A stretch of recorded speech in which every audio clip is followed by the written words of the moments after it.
하나님 말씀 사무엘상 23장 14절입니다. 사무엘상 23장 14절 다윗이 광야의 요새에도 있었고 또 광야 산골에도 머물렀으므로 사울이 매일 찾되 하나님이 그를 그의 손에 넘기지 아니하시니라. 아멘. 아멘. 무엇보다 의인은 하나님 아버지의 독생자 되신 성자 예수 그리스도를 통해서 의인으로 삼으신 자들입니다. 그 사랑을 믿는 자, 그 사랑에 의해 자신의 신앙을 고백하는 자, 곧 예수 그리스도만이 주님이고 구원자 되시고 그분으로 인해서 하나님을 만날 수 있고 볼 수 있으며 하나님 나라를 들어갈 수 있다고 믿는 자를 의인이라 칭합니다. 아멘. 그 의인을 하나님은 그날까지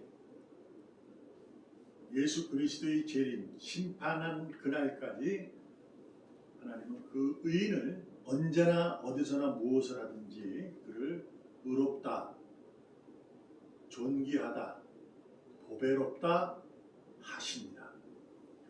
물론 그 의인도 삶을 살다 보면 의롭지 못한, 존귀하지 않는, 보배롭지 않은 그러한 모습이 간혹 드러나기도 합니다. 그래서 은혜라는 거예요. 그 이유는 그럼에도 불구하고 하나님은 그날까지 그를 보배롭다, 아멘. 내 자녀다 라고 인정하시고 당신께서 책임지시기 때문입니다. 또한 그가 보석이라는 거죠. 보배롭다는 것은 빛나는 보석이기 때문에 하나님은 그를 그날까지 모든 순간을 눈동자처럼 지켜보고 계신다라는 거죠. 그래서 하나님이 딱 지켜보시고 끌고 가시는 거예요. 그래서 어떨 때는 때리시고 고치셔서 이끄시고 그를 다시 위로하시고 싸매시며 아멘. 그를 붙잡아 주시고 계신다. 아멘. 오늘 본문을 통해서 우리가 알 수 있는 것이 바로 하나님의 그 손길, 의인의 보배를 뽑다, 보석은 보석임을 그가 늘 지키심을 알 수 있는 성경에서 드러나는 예언을 알 수 있습니다. 우리가 먼저 생각해 볼 인물은 다윗이죠. 오늘 본문에서도 다윗과 사울왕의 관계는 대단히 너무나도 악한 사람이라는 거예요. 그래서 막 다윗은 도망가고 사울왕은 잡으러 다니고 생명의 위협을 가하는 겁니다. 그럼에도 불구하고 하나님은 사울은 버렸기에 다윗을 눈동자처럼 지켜주시고 아멘. 그를 하나님의 자신의 아들 의인이라는 것을 알게 하시기 위해서 오늘도 보여주고 있습니다. 그래서 그가 오늘 본문에 의하면 광야에 있었고 광야 산골에도 머물렀다. 어느 곳에 도망을 치고 있을 때 사울은 그가 어디에 있는 줄 알고 쫓아가고 끝까지 쫓아가서 죽이려고 했어요. 그래서 오늘 사울이 매일 찾으나 하나님께서 그를 다윗을 사울 왕 손에 넘기지 아니했다 이렇게 증언하고 있는 거잖아요. 그래서 이것을 우리가 받으면서 위로를 받고 힘을 얻을 수 있는 거예요. 그래서 우리는 그럴지라도 하나님 나를 지켜주시는구나, 자신의 눈동자처럼 나를 지켜주시는구나 이렇게 감사하면서 그 은혜에 감동하며 살아가야 될 줄로 믿습니다. 아멘. 그런데 여기서 우리가 신앙을 가지고 살아갈 때 생각해 볼 문제는 뭐냐면 차라리 의인이나 보석이니까 보석처럼 이렇게 닦고 치고 뭐 이랬으면 좋은 거 아니에요? 이랬으면 좋은 건데 왜 하나님께서는 다윗 왕이 사울 왕에게 쫓기고 생명을 위협을 당할 수 있도록 허락하셨을까라는 거예요. 우리가 의인이잖아요. 하나님의 사람이에요.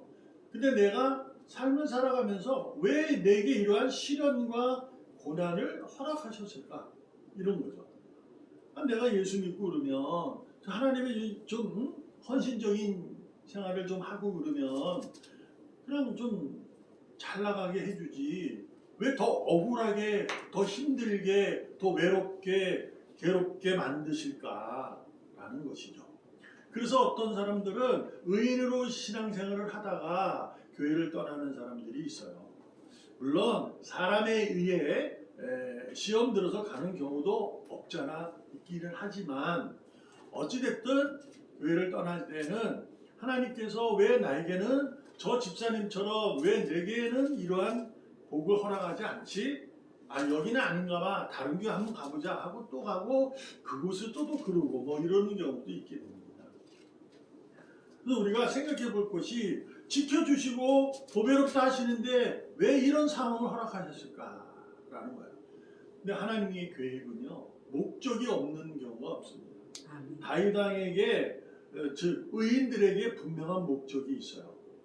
무엇이냐면 그 고난을 통해서 당신이 주님이심을 알게 하시기 위한 거예요. 아멘. 뭐냐면 다윗이 그래서 고백하잖아요. 시편에 보면 고난이 유익이다라는 거예요.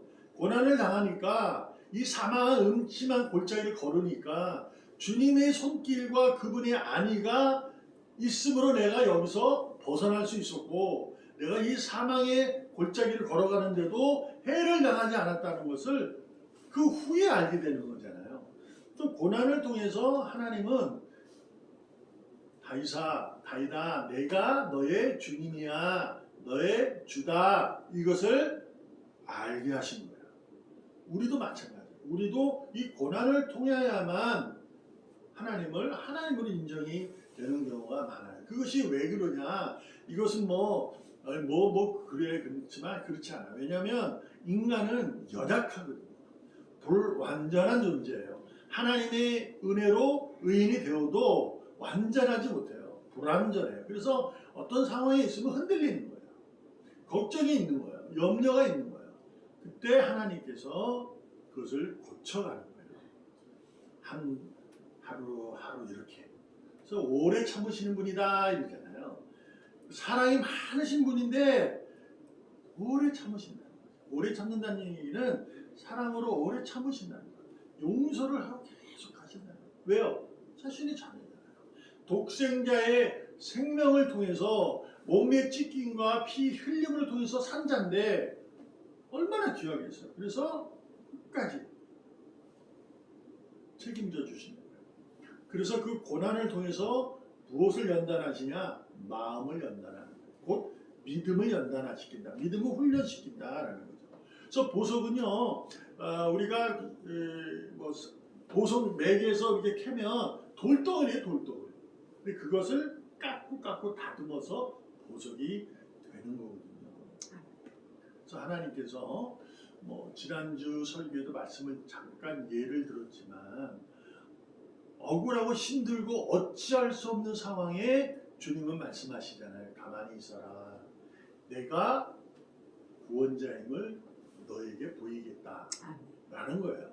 이게 왜냐면 고난을 당하면 막 힘들어서 교회를 떠나거나 다른 데 찾아가거나 교회에서 너무 어찌할 수 없을 때 주님을 찾기보다 막 다른 것을 찾고 있을 때 하나님이 그러시는 거잖아요. 그래서 앞에는 홍해요, 뒤에는 애굽군사가 왔을 때 그 이스라엘 백성들은 모세에게 막 소리 질렀죠. 이 뭐하는 짓거리냐? 왜 여기까지 와가지고 죽게 만드냐? 이래서 그때 하나님이 모세를 통해서 말씀하셨어요. 가만히 있어라.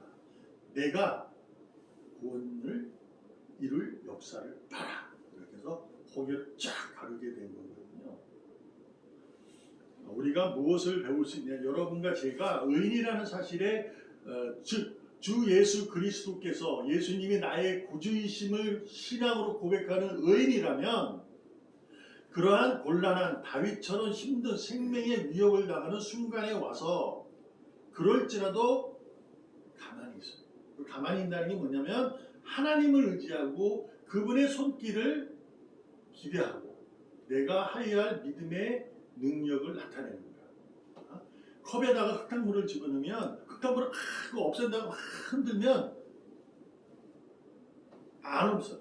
그러나 가만히 두면 거기 흙탕물이 쫙 오래전에 흘러 내려앉아요. 그 위에는 좀 그래도 괜찮아지는 거거든요.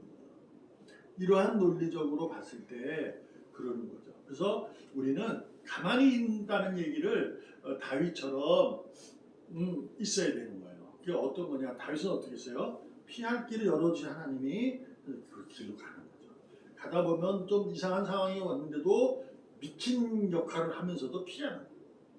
또 자기가 사울왕을 죽일 수 있는 순간이 왔는데도 죽이지 않고 그냥 가는 거예요. 이러한 모습, 이게 믿음의 능력이에요. 이 마음의 연단을 받으면, 믿음의 훈련을 받으면 내가 점점 어디에 가까워지냐? 선에 가까워져요. 악으로 가까워지는 것이 아니라 선에 가까워진다는 것은 주님과 더 가까이 가게 된다라는 거죠. 그래서 이 주님에게 가까이 간다, 이 얘기는 뭐예요? 다윗은 하나님께서 그 허락하시는 그 고난을 통해서 하나님의 분명한 목적이 있음을 알고 당신이 주님임을 알게 하신 것을 알기 때문에 그런 사울왕을 피하려고 자신의 능력을 드러내지 않아요. 오로지 주님의 능력으로만 그것을 감당해내고 피하고 위태로운 상황을 자기의 능력과 자기의 힘과 자기가 가진 모든 걸 통해서 바꾸려 하지 않고 오직 하나님께서 이끄심을 고백하며 그 길을 따라가는 거죠. 결국 보배로운 다윗을 사울왕은 털끝한다고 건드리지 못하게 됩니다. 오늘 본문에서도 말씀하잖아요. 하나님이 그를 그의 손에 넘기지 아니하시리라. 그러니까 그러한 힘든 상황은 오지만 거기서 사울왕에 의해 생명이 건드리지 못해요. 왜? 생명은 하나님의 겁니다. 욥도 그랬잖아요. 사탄이 나타나서 내가 이 욥이 하나님 당신께서 많은 것을 주시니 그가 하나님을 당신을 찬양하는 거지. 만약에 그의 재산이 없어져 봐요. 그의 가지고 있는 모든 게 없어져 봐요. 하나님을 부정할 거예요. 그래, 해봐라. 병도 들게 하고 다 해봐라. 그 다음에 약속하잖아요. 명령하는 거죠. 그러나 그의 생명은 내 거니까 건들지 마. 이게 하나님의 역사입니다. 그분의 일하심이. 여러분과 저의 생명은 주님에게 있어요. 그러므로 우리가 주님에게 생명이 있는 자로서 우리는 어떠한 상황 속에서도 보석으로서 보석다움이 있어야 돼요.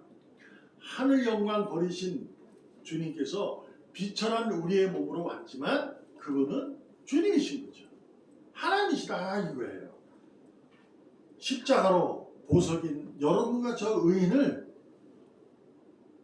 하나님의 눈에는 그대로 의인으로 보고 계신다. 지켜주신다. 라는 거죠.